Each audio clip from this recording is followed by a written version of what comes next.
Good day, everyone. I'm Ester Lim from University of Santo Tomas Graduate School, Manila, Philippines. I would like to present my study entitled Examining Culture, Leadership, and Organizational Resilience Levels Towards an Empirical-Based Organizational Resilience Framework. The contents of my presentation today will be the following: introduction, related literature, theoretical framework, method, and conclusion.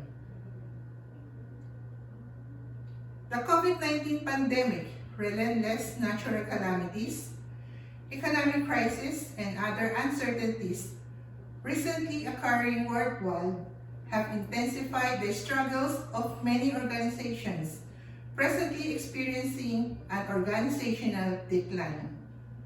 The organizational decline may be characterized by a fall from grace, decline in profits, dramatic organizational challenges, shrinking financial resources, customer demands or share market, and decreasing levels of organizational commitment or inability of its leadership to prompt the necessary challenges or changes to realize its goals or maintain its growth.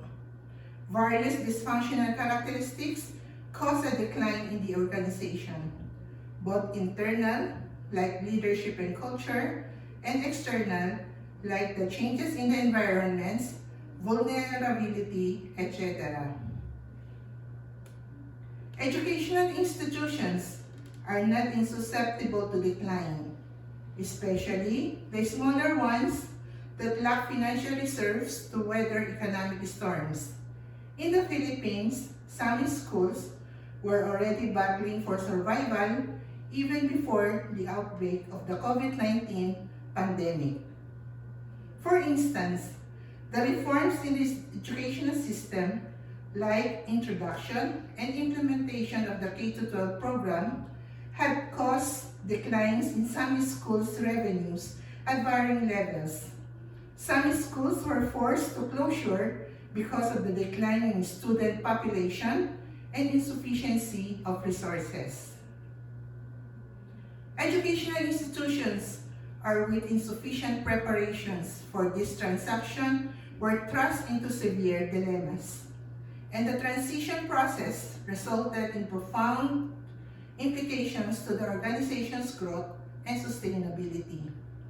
According to Nashville 2019, the survival and effectiveness of any organization largely depend on the resilience of both the organization and its employees. The concept of resilience stresses the need to elevate any system's continuity capability against instabilities. The ongoing COVID-19 pandemic further emphasizes the significance of resilience to organizations. Resilience can enable organizations to confront the crisis and capitalize on it to avoid negative consequences, flourish, and become progressive. For organizations to truly withstand the crisis, organizations need to develop resilient leaders. A leader with high levels of resilience can respond to the crisis in positive ways and can increase the resilience of people around them. This study will delineate how resilience at one level can facilitate the development of resilience at other levels.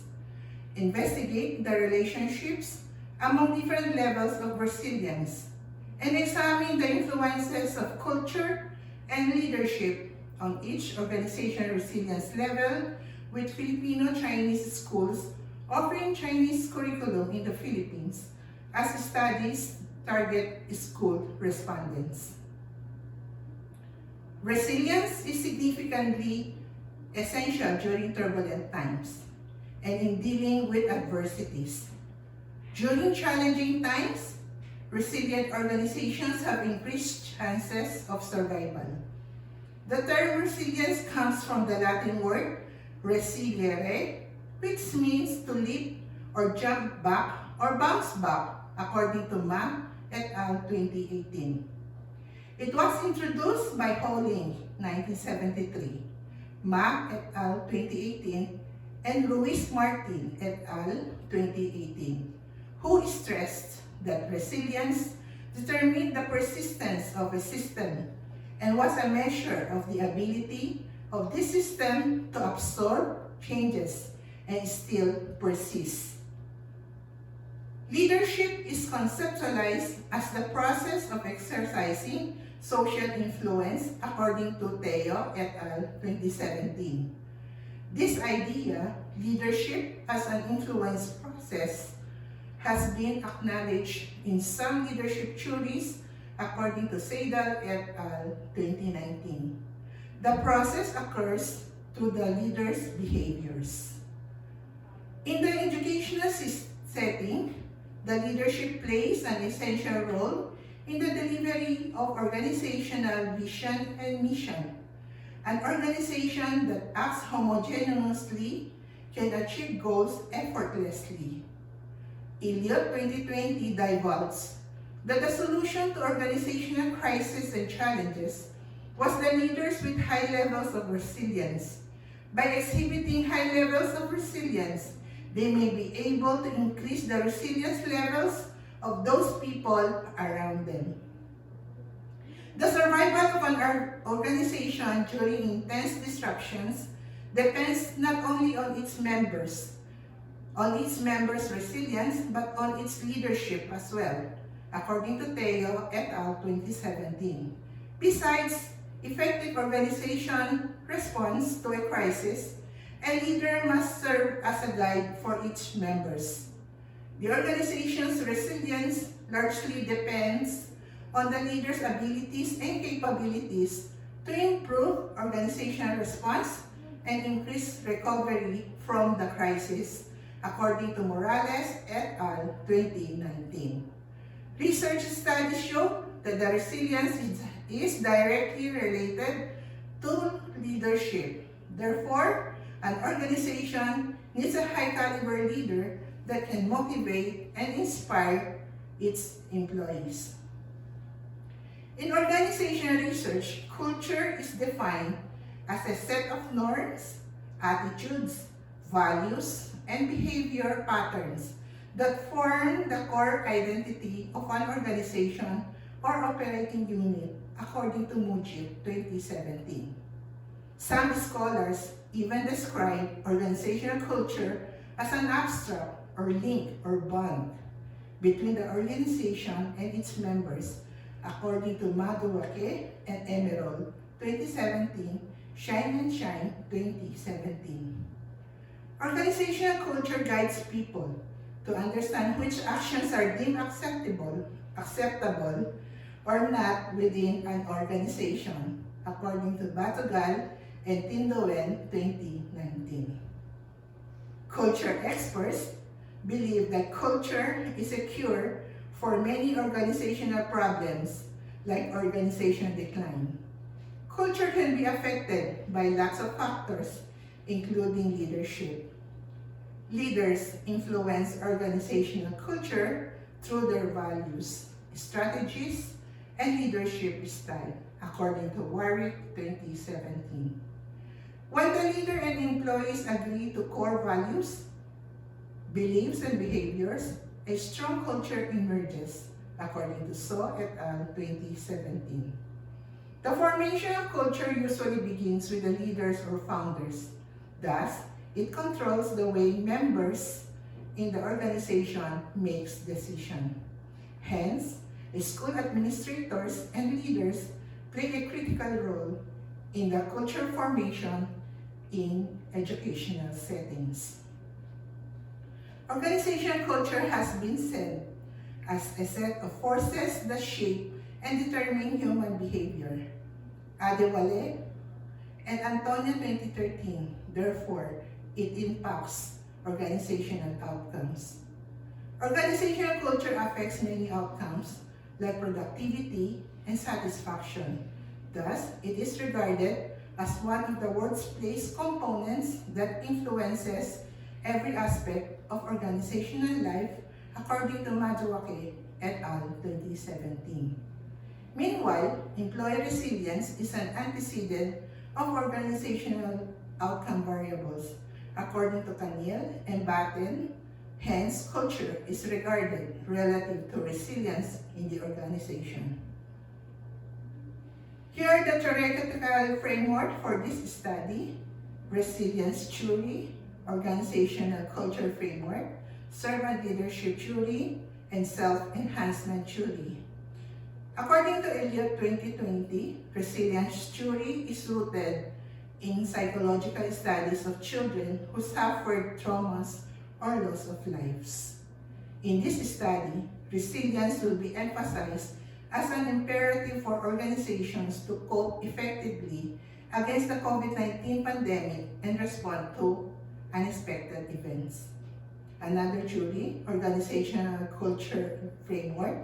This study is also anchored on the Organizational Culture Framework by Cameron and Quinn, 1999, also known as the Competing Values Framework, which sets the fundamental paradigm for organizational culture in most studies. It relates to the proper mindset and actions towards problems and opportunities facing the organizations. Next, leadership, servant leadership theory. This theory posits that leaders adopt behaviors that transcend their self-interest to serve their followers' interests. And finally, self-enhancement theory. This theory proposes that individuals form their self-worth based on how they are treated by others. As leaders play a key role in representing an organization, perceptions of servant leadership enhance employees' self-worth within the organization. This study examined existing literature to investigate how resilience at one level can facilitate the development of resilience at another level. Additionally, it also examined the influences of organizational culture and leadership on its organizational resilience level. This work consolidated, rationalized, and presented published research articles containing local and worldwide studies. Books, book chapters, and conference proceedings are not included in the examined literature. And finally, the conclusion. Based on this study's intensive literature review, there are associations between leadership, organizational culture, and organizational resilience. This means that the leadership demonstrated by school administrators and the culture of the organization or the school influence the resiliency of the organization. Employees will be able to better grasp organization events if they are familiar with the culture of the organization. Their ability to fully comprehend what is happening inside the organization will make them more flexible when changes or challenges arise. To establish culture of resiliency, there's a need to implement an organization that adopts a culture of excellence. A resilient corporate culture promotes the formation of a sense of community among employees, which can help the organization become strong amidst the challenges. That concludes my presentation. Thank you for listening.